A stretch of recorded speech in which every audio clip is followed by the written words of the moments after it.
1.5 billion. Well, now that's just insane. These fucking vultures are trying to pluck my eyes out. Have you talked to Rudy yet? Rudy was the one who told me. That's the price. I mean, what do you want me to say? It's 1.5. It's just what it is. This is just... When big things move, all parties have to be mutually, you know... Well, it goes without saying, somebody is incredibly miffed you made that Miffed? deal. My guys told me 150 million tops. If I can't get that shit out of those walls for less than 1.5 billion, I'm fakakta. You understand? I never should have listened to you. I never told you to buy 2 towers of Babel filled with asbestos. Nothing in New York real estate is that easy. You weren't buying a fucking deli. I don't have 1.5. I need that shit out of the walls or I need those buildings Which gone. I told you is never gonna happen. The demolition will probably cost more than it did to build the fucking things. See? Fakakta. At this point, it costs less to get someone to fly fucking planes into the building and collect the insurance. For that, you'd need terrorism insurance.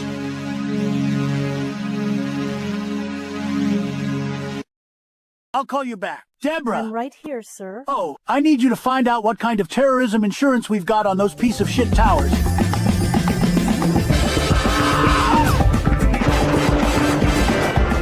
Mr. Vice President, I've got an interesting idea I'd like to propose to you.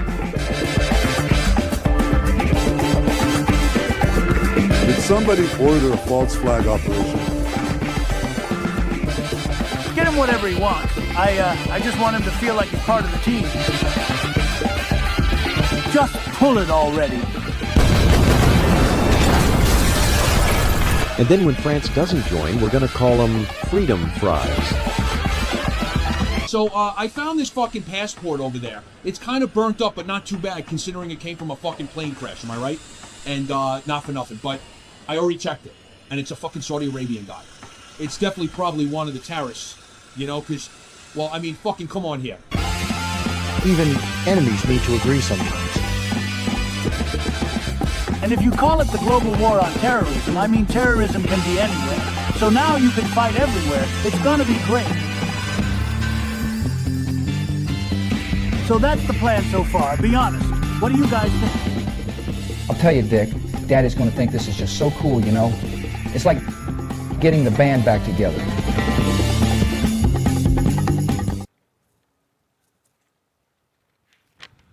Well, what an interesting time to be alive, folks. What an interesting week we have just had. An Acapulco followed by a theatrical extravaganza on behalf of the cartels. Yes, of course. Sure, it was the cartels, but who were the cartels working for? Yeah, everything that we just saw happen was incredible. It was absolutely amazing to be there and to watch it all unfold.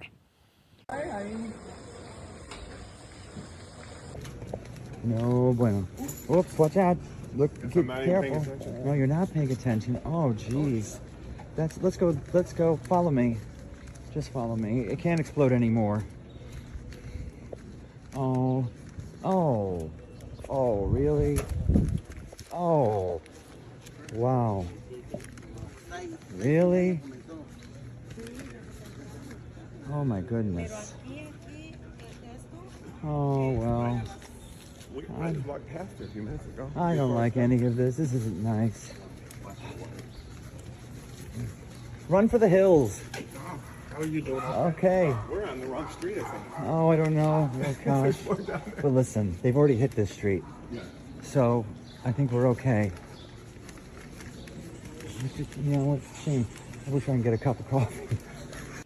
I did a video the other day when it was all happening. I think it was last Monday or last Sunday. I don't know what the date was. But I was out there walking around, sort of trying to bring a little bit of comfort to the people, some of the attendees at the conference, to say, listen, there's nothing really going on here, just enjoy the show. Like, what we saw in Puerto Vallarta and pretty much across Mexico was an absolute theatrical display. In Puerto Vallarta, for example, there were multiple burning buses and burning cars. And all the buses appeared virtually at the same time, all over town. The 3 buses that I showed you burning at the front down on the Malecon, or the Esplanade in Puerto Vallarta, These must have been driven in and parked there all at the same time and then just set on fire. There were a few random shootings. There was one that I know was true. A taxi driver got shot, a cab got stopped. There were actually some Acapulco attendees in that taxi. They got ushered out and the taxi was set on fire. But that's the only shooting that I can confirm. There were a lot of OXXO stores bombed. OXXO is basically the Mexican version of a 7-Eleven store. There were a lot of them bombed. And there was one store where there were women inside when a Molotov cocktail was thrown in, and one came out pretty much on fire with her clothes on fire. It was a little bit dramatic. And I saw that 1 or 2 police might have been shot in shootouts that were apparently happening with the cartel. I saw a lot of theatrics though.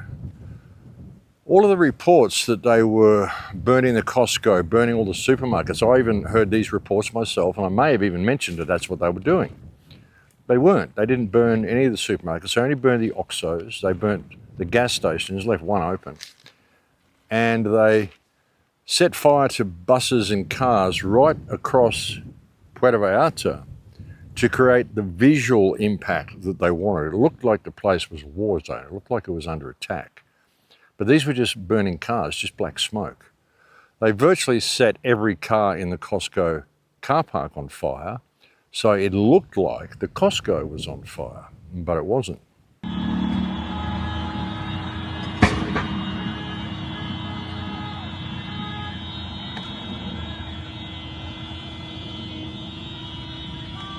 Verga, loco.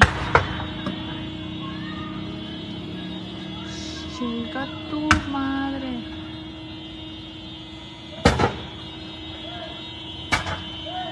Now, this was done in this way to create maximum visual impact, make it a really good news story that can be blown completely out of proportion. Some of the stuff that I saw Alex Jones saying, I actually watched an Alex Jones report just to see what he was saying. And he was saying, yeah, they're storming hospitals, they're taking hostages in the airport, they're dragging people out of cars and shooting them, and they're going to be ransacking hotels tonight. None of this was true. All it was a big theatre production. It was a bunch of burning cars and buses strategically placed for maximum visual impact. They bombed a few OXXO stores and blew up the gas stations so it would inconvenience all the tourists along the strip. Incidentally, it all stopped at the border. Like Puerto Vallarta is kind of 2 cities in one with a border in the middle. You've got Puerto Vallarta and you've got Nuevo Vallarta, which is just across the way, and nothing happened there at all. Different state, but you know, if it's a cartel running rampage across Mexico, you would expect to see that. We left because obviously we don't know what's going to happen, but the whole event lasted about 6 hours. Where I was staying, there was a military base right around the corner. Not a sign from them, not a peep. The whole place was crawling with police the day before when we were having the conference. We even got pulled over once, and other people did as well for no reason, saying, you know, you're driving up a one-way street the wrong way when we weren't, you know, just trying to extort money out of the tourists. But the place was crawling with cops for the entire week, and on this morning, no cops anywhere, even though there's a military base right there in Centro. Very, very staged event to bring about maximum visual impact. You had Alex Jones saying that it's obvious that Mexico is a failed state. In many ways, it's a failed state by the definition of what a state is, by meaning that Mexico is more ruled by the people than by the government. So in that respect, it's a failed state. But in the respect of saying this is like Libya or something like that, it's not true. This is a very good country. And it's generally quite safe. But this was a staged event, absolutely staged event. Bear in mind, all of the cartel are bearing American weapons, and you've got to ask where they got them from. And bear in mind again that the United States has been supplying Israel with massive amounts of American weapons. And recently, Israel sold 24,000 guns to the cartels in Mexico, so that they are fully armed, so that then they can stage this event and say, well, you've really got to stamp out the cartels. It seems to be apparent, and I'm hearing through various sources, that the actual killing of El Mencho was carried out by US Special Forces. At least they were involved. And like this could only have been done by someone who wanted to see this type of reaction from the cartels. And, you know, obviously they all work together anyway, folks. You know, recently the Jewish president of Mexico, Claudia Sheinbaum, says she wants to recognize a Palestinian state, which is sort of, you know, taboo in Jewish circles. And she also said she doesn't want to sit on Trump's board of peace in regard to Palestine. So she's sort of done this to try to maintain some sort of face with the Mexican people. Bear in mind, there were 38 political assassinations leading up to her election, so her election is, you know, questionable at best. But she needs to maintain some sort of face with the Mexican people. This whole cartel attack, simulated cartel attack, will pave the way for Trump to come in and help things and stabilise the country. And bear in mind, of course, Mexico has enormous silver reserves that are very coveted by the United States. But Jeff and myself and a bunch of people actually ran the gauntlet from Puerto Vallarta. We thought, well, let's just see. And all we got was there was a couple of road blockages.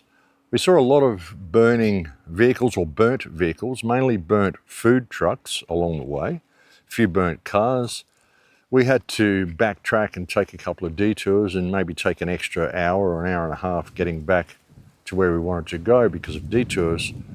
But it was relatively simple. There was no, you know, cartel activity or any of that sort of stuff. It was all very simple. It was just a staged event because this is going to, like I said, pave the way for Trump to be able to come in and save things. It's going to pave the way for America to get involved in Mexican security operations and still keep Sheinbaum in the clear. It's also going to pave the way for things like digital ID, which is really not being accepted in Mexico, but they really want to do it. So you've got to have digital ID, of course, in order to be able to identify all of the cartel members and see what everybody's doing. And of course, if you don't want a digital ID, well, you might just be one of the bad guys. You know, what are your connections? What don't you want us to find out about you? Why wouldn't you want a digital ID? You know how they're going to play this. And unfortunately, I mean, a lot of the Mexican people will go along with it under those circumstances because, you know, many of them probably believe that this cartel attack was real. And it was pretty much right across Mexico. I mean, not every state, but there were at least trucks burning and cars burning and this sort of stuff happening right across Mexico. But all the reports that you heard of shootings and hostage takings and possible beheadings and, you know, people being ripped out of cars and shot and prisoners. There was one report that the prison, that they'd gone and ransacked the prison and released all the prisoners. These are all false reports designed to bring about fear. And of course, you'll see many of them repeated. It's the same way you're seeing Jewish sources still talking about 40 beheaded babies and babies being executed in ovens and women being raped on October the 7th, none of which happened. This is the way they play it, folks. So this is all playing into the globalist agenda, destabilizing Mexico by design when it's not really destabilized. It's sort of what they're doing in Iran. Incidentally, what's happening in Iran, this whole uprising, this is exactly to the letter the same way they overthrew Mossadegh in 1954. I've told you about that story before. You can actually go onto the CIA's website and you can go to their reading section. You can find an article called All the President's Men, which will talk about how they overthrew Mossadegh. And they're using exactly the same gameplay to say they're trying to free Iran now. They're also saying they're still, you know, working to free the people of Gaza because there's still Hamas in there. And they're just going in and still bombing it and just kidnapping people. And you've got to remember that they're doing this in West Bank as well. Actually, Ben Gvir went into West Bank just yesterday or the day before and basically said, look, we're demolishing your homes. You've got 2 hours to leave or you'll be subject to arrest. זה לא חוקי עושים. אי אפשר לבוא, נגמר התקופה. אתה מעל החוק. לא, אני מרים את החוק מהרצפה. לא. אני מרים את החוק מהרצפה. אתה הורס לנו, אתה הורס לזקנות, לזלמה ולאנשים חולים. אני הורס למי שבונה שלא כחוק. אתה לא נותן להם להפסיק לבנות שלא כחוק. תן לי, גם אצלנו יש זקנות. אני תן לי גם שטח. אצלנו יש אנשים שאין להם, אז מה? זה שכונה 44. זה לא שכונה חוקית. זה לא נבנה כחוק. זה הנה איפה הצו, תראה לו את הצו שלו. בוא, תראה, בבקשה, אתה חושב שאם יהודי היה בונה בתל אביב היה בונה בבאר שבע. מרפסת, באותו רגע הוא... אבל אתה לא נתנת למנהל. יהיה סדק. תעשה כאן מה יהיה זה, סדק. בן גביר הגיע, יהיה סדק. Yeah, and being arrested by Israel, you've got to understand they recently passed legislation which gave them the legal means, the legal right, if there is such a thing for Israel in anything that it does, but it gave them the right to execute all Palestinian prisoners. So if they take you into custody, this is what they'll probably do. And when people are taken in custody, like Palestinians are taken into custody, whether they're guilty or not, Israeli courts have a 99.9% prosecution rate with these prisoners. And, you know, what they're doing, folks, they're going to, you know, mark you for death row, put you in solitary confinement for 3 months before they execute you. God knows what torture these people will be subject to in solitary confinement, as if that isn't bad enough, the fact that they're in solitary for 3 months. But, you know, we've seen organ harvesting operations and all sorts of things that need to be done from live bodies. Now, they can inject drugs into people, which immobilise them, make them look like they're dead, but they're not. They're still alive, and they still feel pain. They're still aware, they're awake, but they just don't look like they're awake.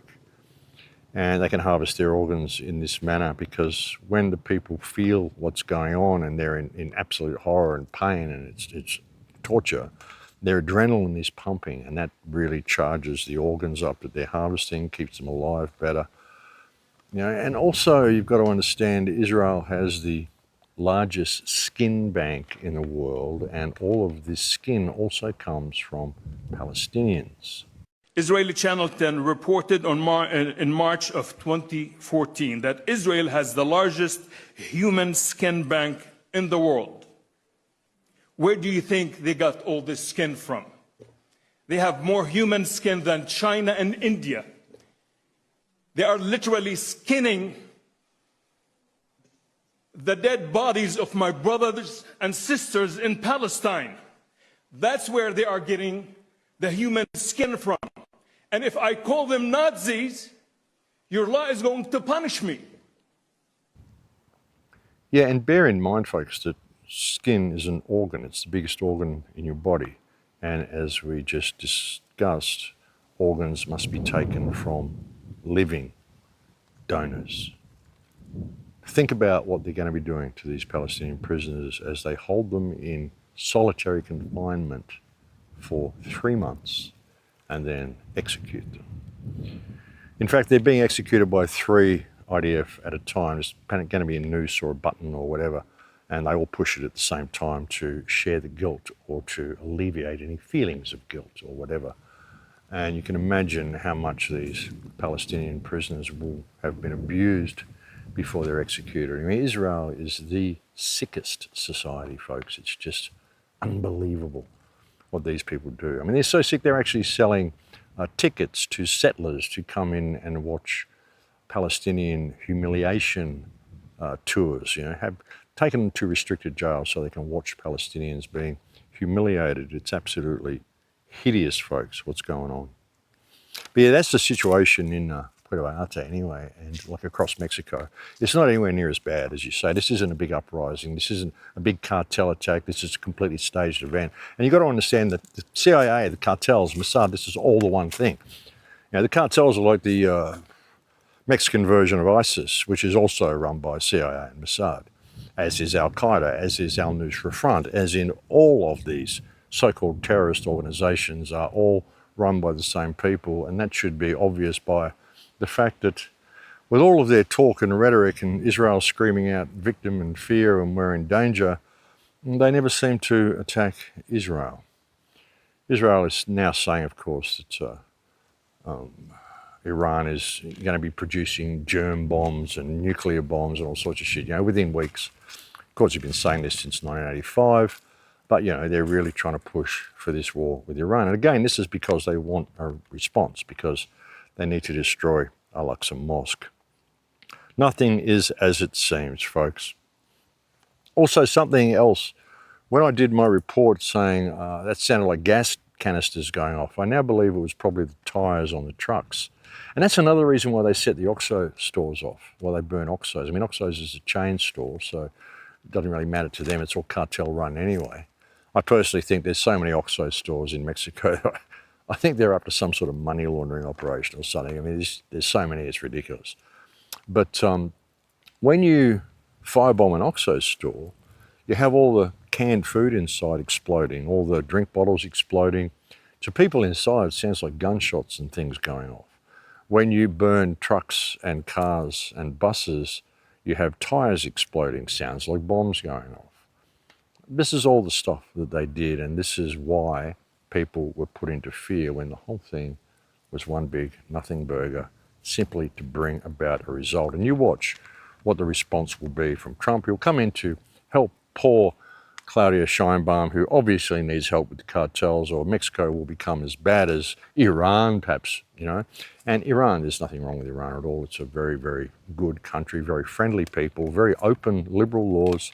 Sure, there's Muslims in there and they work by their whatever Muslim law is, but there's normal people in there too, millions of them, and bombing them is a terrible, terrible thing to be doing.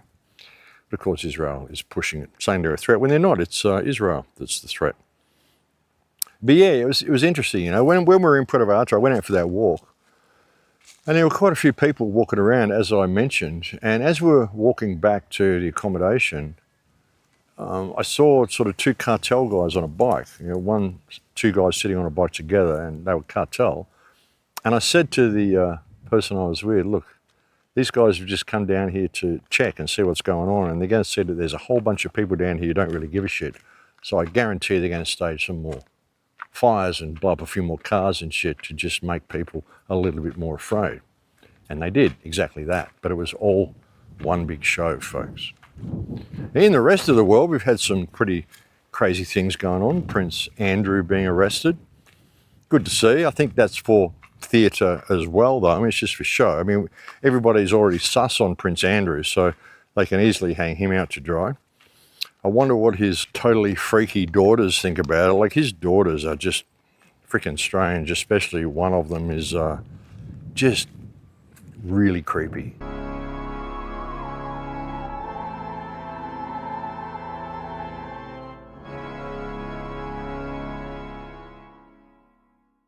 Yeah, she's just creepy as fuck. But anyway, there's a lot of stuff that's been happening with the Epstein files, which is interesting. Even talk of Brittany Spears being cloned apparently is in the Epstein files, which is interesting because a lot of people have been claiming Brittany Spears is cloned for a long time. And, you know, it actually appears that she is, because Brittany Spears always had a perfect smile. It was one of her most outstanding and endearing features. She was a beautiful young woman, but she had this perfect smile, these perfect teeth. And the new Brittany Spears doesn't seem to look like that. And ladies and gentlemen, the Epstein files are now saying that Brittany Spears is cloned. We all wondered, what happened to the London look? Why does she have that gap in her teeth? It's because it's not Britney. The Britney Spears that we have seen, especially recently, is not Britney Spears. Who would put gaps in their teeth if they had perfect pearl whites? You remember Britney like this.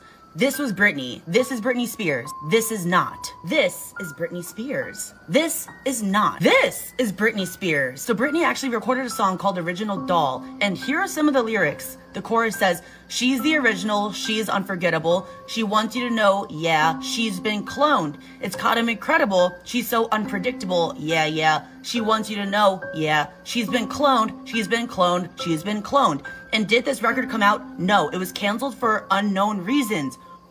What? I definitely feel like when Britney Spears was a judge on X Factor USA, it was still her. You can see the teeth there. I always just go by the teeth. The teeth really don't change that much. Whereas like a nose or your ears will grow as you get older. The teeth don't really change unless you get veneers or unless you chip your tooth, right? So I do feel like this still was Britney Spears, but the crash out Britney, I don't know. And now that the Epstein files have this document saying that they like cloned her, you know, it's very interesting. It's very interesting. Yeah, interesting stuff. There's also a kind of like a web bot or a bot, an AI program that's been created by Ian Carroll. I'm not particularly an Ian Carroll fan. I can't say I've ever really watched much of his stuff.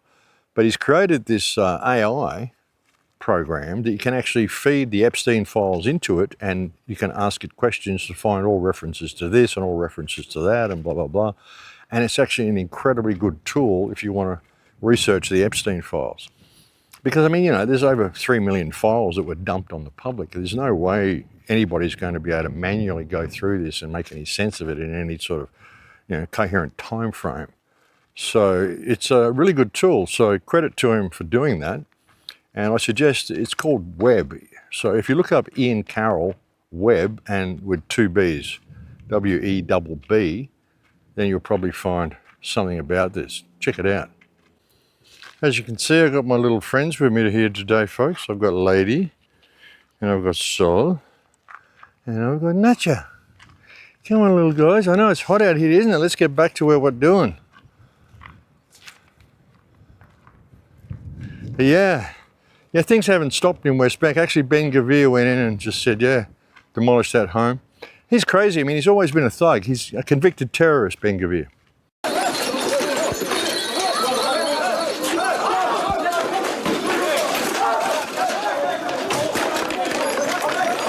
Yeah, Trump's best friends, folks. What can I say? Unbelievable.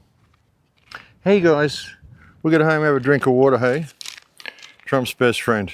But anyway, folks, that's probably about all I've got to say. I don't think I've got anything else on my list. I mean, we're in a interesting position. There's a lot going on. They want to build their third temple, all sorts of shit. Staging these attacks in Mexico, all sorts of crap. There's war with Iran. But at least, you know, a lot of people are waking up. The kids are really waking up. So many of Gen Z are just seeing through the whole thing. And they kind of remind me of what I was like when I was at school. School was created to give us a completely false sense of reality. They taught us to judge people's intelligence off of their ability to regurgitate the nonsense that they taught us in school. The 9 to 5 was created so that we don't have time to question the entire system. They give us just enough to buy food, clothing, and shelter, but never enough to have full control over our time. It was all created to keep us disconnected from nature and living in a state of fight or flight as we feed our energy into the system. It's all a scam, and everyone knows it deep down. So yeah, interesting world, folks. Really interesting world.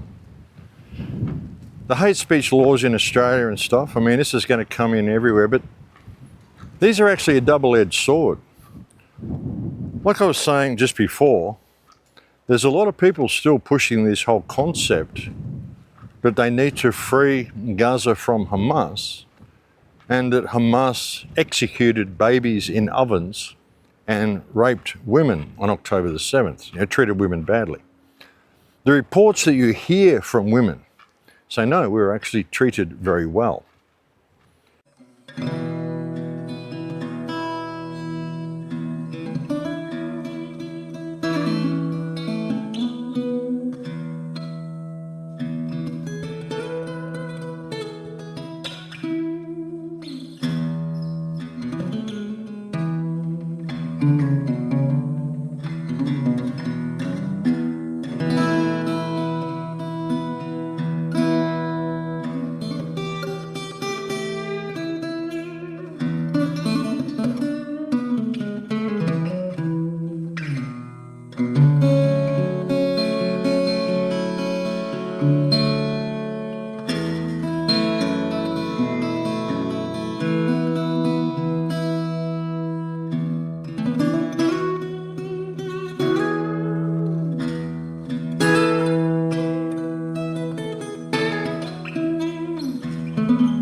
Yeah, and some of the reports that we heard from the women who were recently released, or, you know, after they were recently released, when they were first released, were saying the same thing, that they were treated very well. And then a couple of months later, they started saying, oh no, we were raped every day, you know. It's like they had to go and have a bit of a talking to and support the line that the government wanted, or, you know, bad things would probably have happened. But all of these false reports of rapes and kidnappings and executing babies in ovens and beheading babies and all this sort of stuff. Would not this, under Australia's new hate speech laws, would not this type of false rhetoric be seen as hate speech and an incitement to violence, an incitement to belittle or demean one particular ethnic or religious group? The very stuff that they're saying people do when they say something like Free Palestine, which simply means please stop killing children. You know, these things could be a double-edged sword. I mean, if you see someone in a debate claiming these things, could you not charge them with Australia's new hate speech laws? That's an interesting thing. And that might be something for people to think about. Because we're really living in interesting times, we really are. Just a thought. And like I said, you've got to shift your perspective of what these people are as well. I mean, they're all baby eaters. Look what it says in the Epstein files. A lot of why all this is going on is because they don't want you looking at the Epstein files. Oh, Trump released them because he's not in them. He's in there something like, I've heard he's in there up to 38,000 times. He's in there at least 10,000 times he's mentioned. He's saying, well, this is proof that I was an undercover guy, you know, working for the government to expose him. Bullshit. Bullshit. He was in it with everybody else. And that's the thing, like I said on the last report, they don't need to blackmail anybody. I'm sure some of the lower circles they were blackmailing, but they're all in on this. It's the big club that you ain't in, like George Carlin said. And what they do is they torture, kill, and eat children. All this talks about jerky and all this sort of stuff. Bring the jerky over. I'll get the jerky out of the fridge. I'll walk the jerky over to the party tonight. How do you do stuff like that? I mean, what is this? Hope you are feeling better. Did we analyze the jerky? Why didn't we get jerky this week? I also added more to the jerky and ginger lemongrass. Thank you so much. Super cool. Beef jerky, delicious. Jojo is here and we'll walk the jerky over to Jeffrey. We'll walk the jerky over to Jeffrey. Why would jerky walk around? Why would it do that? Delicious lunch, beef jerky. Steve and I are very grateful above all for your friendship. Some of these emails are so wholesome, aren't they? It's too bad they eat kids. A small insulated bag would be fine. I don't recommend checking it. No need for crazy amounts of ice. One should do. There is one bag of beef jerky in the fridge. Please get it. Also, Blank has more at her place. Please get it from her as well. I suppose it needs to be in a cold, insulated bag. Just wanted to touch base about jerky. J.E. said he was going to start eating regular food again, so he might be eating less jerky. He said he has 6 bags of it in a downstairs freezer. Why would you freeze jerky? Steve needs a 6 to 8 ounce portion of jerky. I gave you all the jerky we had, and it lasted only half the amount of time it was meant to. I felt like it was more important for you to have the jerky to eat during my time off. My plan is to make a batch before I leave for LSJ, and some of that will go to Steve, and the rest will go to you at LSJ when I arrive. Little St. James Island. And that's what LSJ must mean. So logically, that means that they were doing this off of the island. Steve Hansen is sending jerky to your attention overnight. I believe it should be enough to get him through. Jeffrey Epstein is asking to bring him more jerky. I'm flying in on Friday. I will bring jerky. Is there a time I could come say hi and drop off the beef jerky? And that's from Jeffrey Epstein. Francis has time to come tomorrow. Show me how to make it. Jerky class anyone. He will bring you to taste his new jerky recipe from the restaurant. He sends a warm hello. He's working at a restaurant called guys, the restaurant's called Cannibal and Cooks. Wait for it. Beef jerky and steak. Can Blank make some jerky? I think we should landscape all around the house to use the water if possible. If the main house is not enough. Are there any recorded images of Jeffrey Epstein with beef jerky at all? No, there are no recorded or publicly known images of Jeffrey Epstein with beef jerky. So it's pretty evident what's going on here. And I use that as the base line for everything they say now. You know, if these people want me to do something, what are you talking about? The baby eaters, they want me to do something. Well, hang a minute, they eat children. So let's discuss that.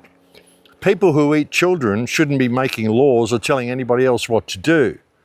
That's a good way of looking at this, folks. And that's the approach we need to have, because nothing's going to come of this if we don't do it. And they're counting on that. They're counting that you're going to get this information and then you're going to forget about it in a week. You're going to be worried about Iran. You're going to be worried about this or worried about that or worried about the immigrant crisis or worried about whatever else they give you to worry about. You're not going to realize that it's all one big theatre show and it's been done by people who eat children because they don't want you to notice what else is going on. They don't want you to notice what they're doing.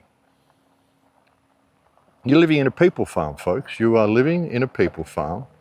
And that's just the way it is. And people need to start understanding this. You know, and that needs to be the baseline for everything. You're living in a people farm. They eat children.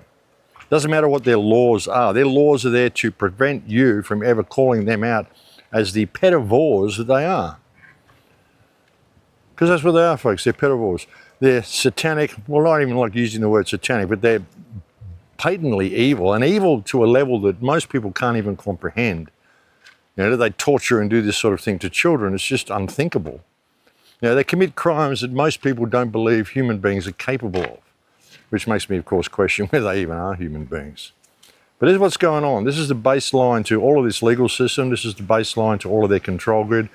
You know, the police pull you over and want to give you a traffic ticket. Well, you're working for the guys who eat children, are you? They say, I'm driving too fast, am I? Are you going to go and arrest them for eating children? And like I've said, if you've got friends in the military or friends in the police or friends in ICE or friends in any of these things, just text them and say, are you going to go and arrest the baby eaters anytime soon? And we shouldn't be calling them elite anymore. Call them baby eaters, pedivores, because that's what they are. I've often called them the ruling parasites. Well, they're really parasitic pedivores. So let's change that to the ruling pedivores. Most certainly the worst cacistocracy we have ever seen in power. But yeah, I think that's all I want to say, folks. Or actually, I do want to mention one other thing that is very important to me, very dear to my heart. There's a very dear friend of mine called Rachel Reenstra. She used to do wildlife docs and a couple of shows. Like, she actually toured the world with a video camera filming animals because she just loves animals. And she got so much animal footage that she went to somebody, I don't know, Fox or CNN or something, and pitched it as a wildlife show. And she actually got 1 or 2 seasons out of it. And then she ended up getting on Wildlife Docs, which was, you know, an award-winning thing. She got a couple of Grammy nominations. And she just loved animals. That's all she's ever done is try to give to people and give to animals. A few years ago, she woke up and I went to visit her. We did a few things together, just hung out and checked things out. She took me up to the Hollywood Hills, made a bit of a video. But yeah, she just loves animals. She's a really wonderful person. And she's spent a lot of her life giving. Now, when she woke up to what was going on in the world, she got out of Hollywood pretty quickly. And of course, no one would give her a show or anything in there after some of the videos she posted anyway. But she's a really wonderful woman, and she has been diagnosed with breast cancer. And she's in a bit of a hard situation at the moment. She's had to move out of where she was. I mean, she was living in a beautiful place in Sedona. She's got a wine business. Well, not a wine business, wine tours. She's one woman business because she left Hollywood. Well, what am I going to do? So she set up doing wine tours in Sedona. She does great tours. Plays a bit of guitar and jokes all the way, and people have a great day with it. But then she got sick, and she was living in a house renting off a woman who's an artist, and she even helped sell a few paintings for her. And then she got this diagnosis: you have stage 3 breast cancer. And she showed that to the landlord and said, wow, I'm pretty devastated with this news. And the landlady said, well, that's terrible. Keep me posted. And then a few days later, gave her an eviction notice. Like, you'll have to leave now. Can't have you dying here, of course. And she asked for a little bit more time, so she extended the notice another 2 weeks, which actually put it on the 25th of December. Rachel actually had to be out, and she's been kind of bouncing back and forth between I think Alabama or Albuquerque and Cottonwood. And she's in a pretty desperate situation at the moment. There's a fundraiser that a guy has opened up for her. And the Tesla Club actually has provided her with a Tesla machine as well.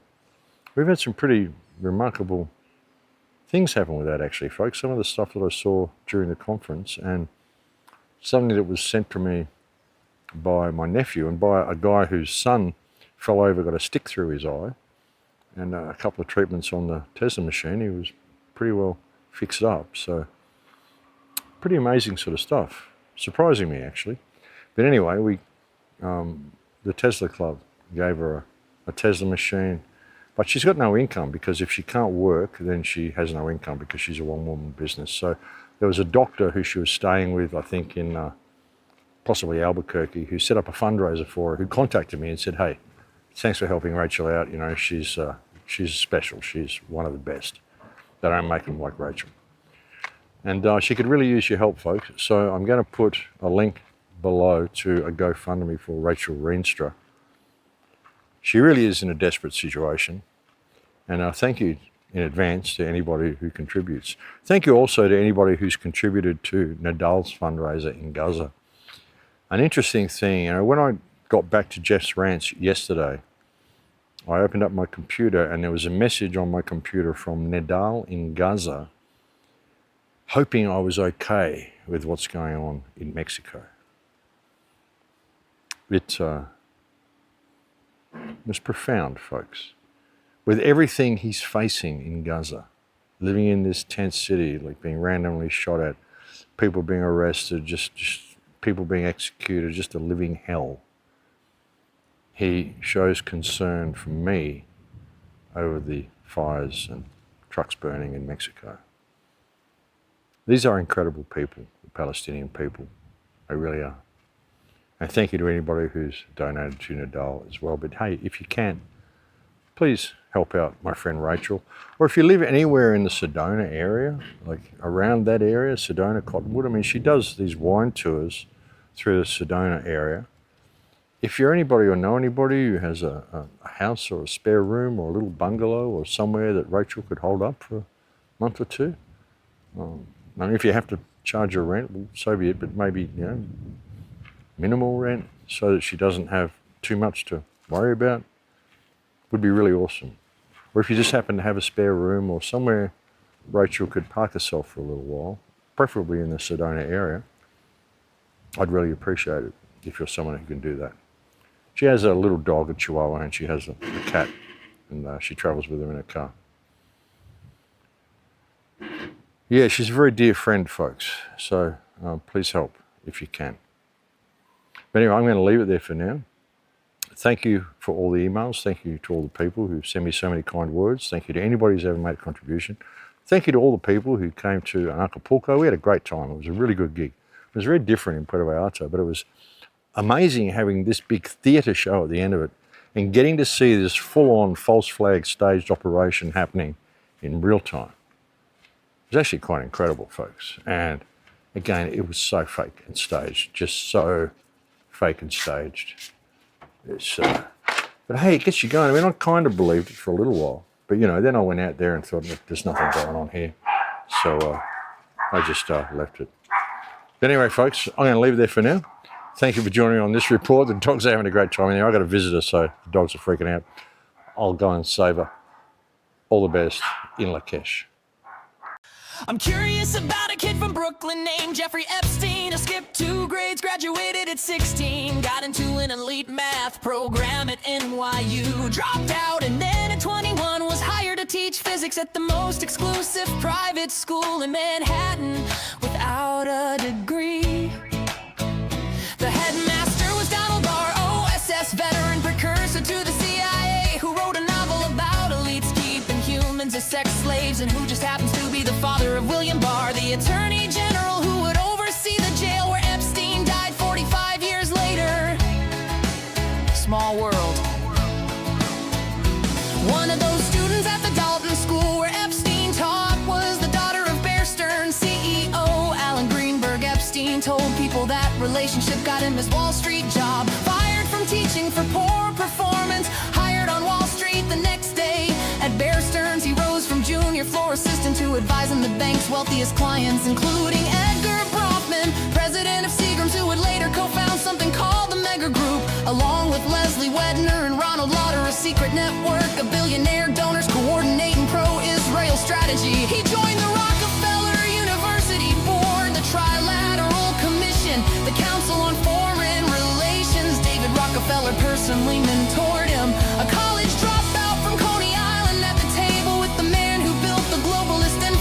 picture. It seems that many were fascinated or impressed by Epstein and his connections, which helped him become even more connected. A defense contractor named Douglas Lee's and Nixon's former Attorney General John Mitchell introduced him to Stephen Hoffenberg, who says Lee's recruited Epstein for British intelligence, and Hoffenberg introduced him to Robert Maxwell. Robert Maxwell, media mogul who sold stolen surveillance software called Promise for the CIA and Mossad, document an intelligence asset whose daughter would move to New York and partner with Epstein. The same year he mysteriously fell off his yacht, 6 heads of Israeli intelligence at his funeral, totally normal for a book publisher.